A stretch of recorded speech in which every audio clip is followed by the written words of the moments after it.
But in a way, I rise to speak to the government's COVID-19 Omnibus Emergency Measures and Other Acts Amendment Bill 2020.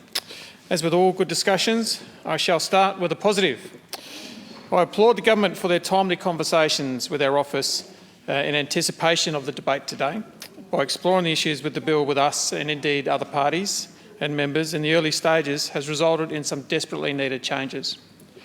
I must admit, I came to the debate today with a sense of déjà vu, and it was said before, not the sort that you get when you're out on a holiday and you sense of a nice feeling that you've been there before, but unfortunately this time, the sense of déjà vu you feel when your email inbox is just as full as it was a week ago. Just as soon as we got rid of the emails, they came in. This bill is broad, it's historic, it's complex, and it's flawed. Darren Hinch's Justice Party will be opposing this bill. Our opposition is multifaceted and particularly a reflection of community sentiment. The community have simply had enough.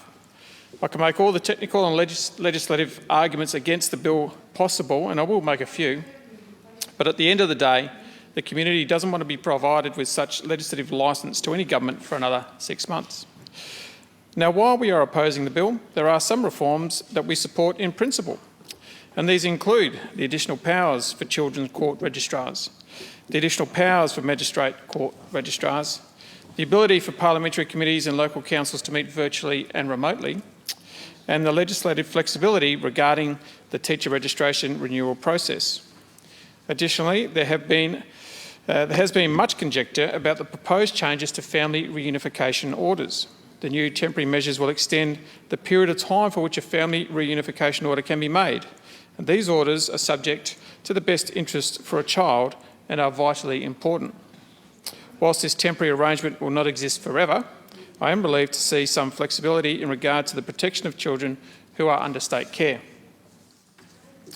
I note that my colleague Ms Maxwell specifically raised the matter during the last sitting week. We are both equally grateful to see the inclusion of these reunification measures in this bill. Suffice to say that if these reforms were put up in a new bill, then we would enthusiastically support that bill. As it stands, it's like saying that before you can have your ice cream, you must eat your dirt, for want of a better word, sandwich.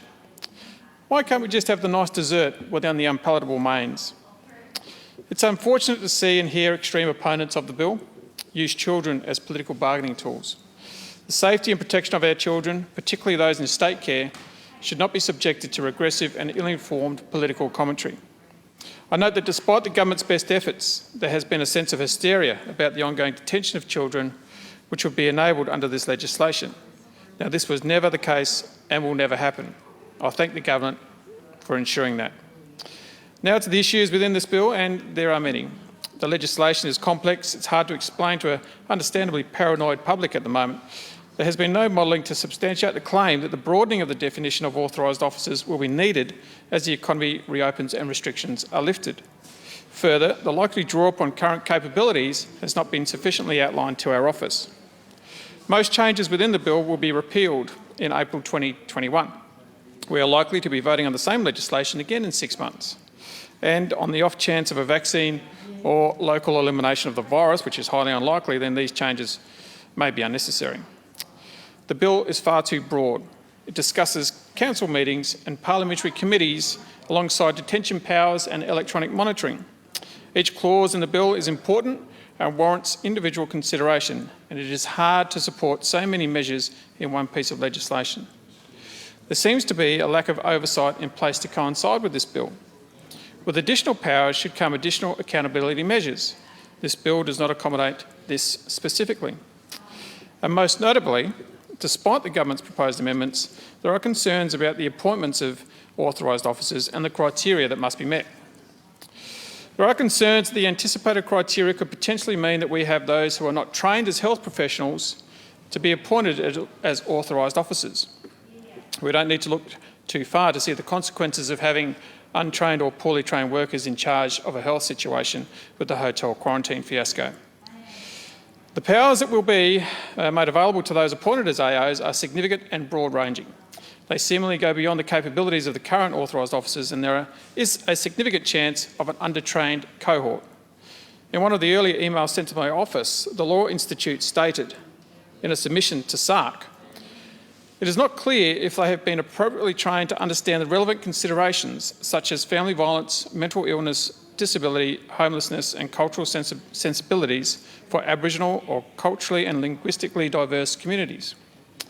And I note that the Australian Psychological Society expressed their concern that the proposed new powers may in fact disadvantage certain vulnerable populations, such as those living with mental illness.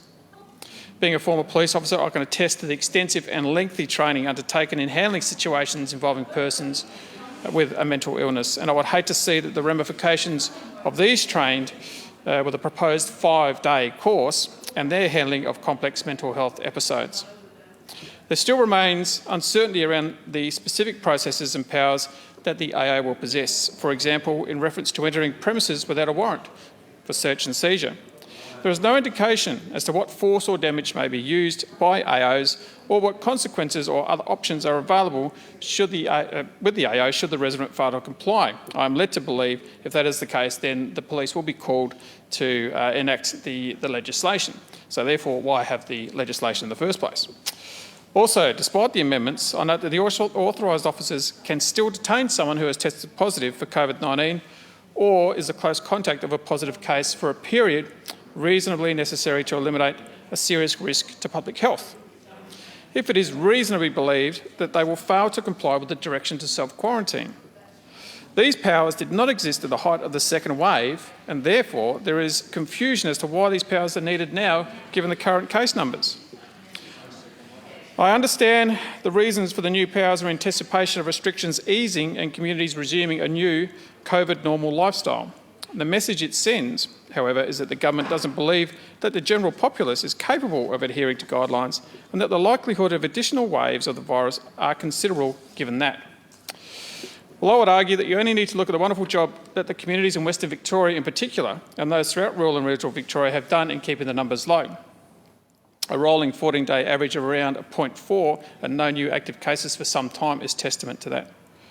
The state of emergency and disaster has required unprecedented sacrifices from millions of Victorians, and these agonising sacrifices have had the support of the majority of Victorians for an extended period of time. However, these proposed powers are simply too much. I'm not convinced, nor have I seen any evidence as to why Victoria needs these overreaching measures.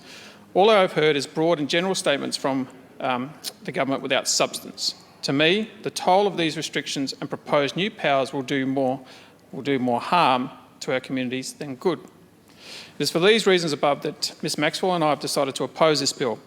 I look forward to debate on each of the clauses as they come up, and I will consider the amendments of my colleagues, but ultimately Darren Hench's Justice Party will be opposing this bill.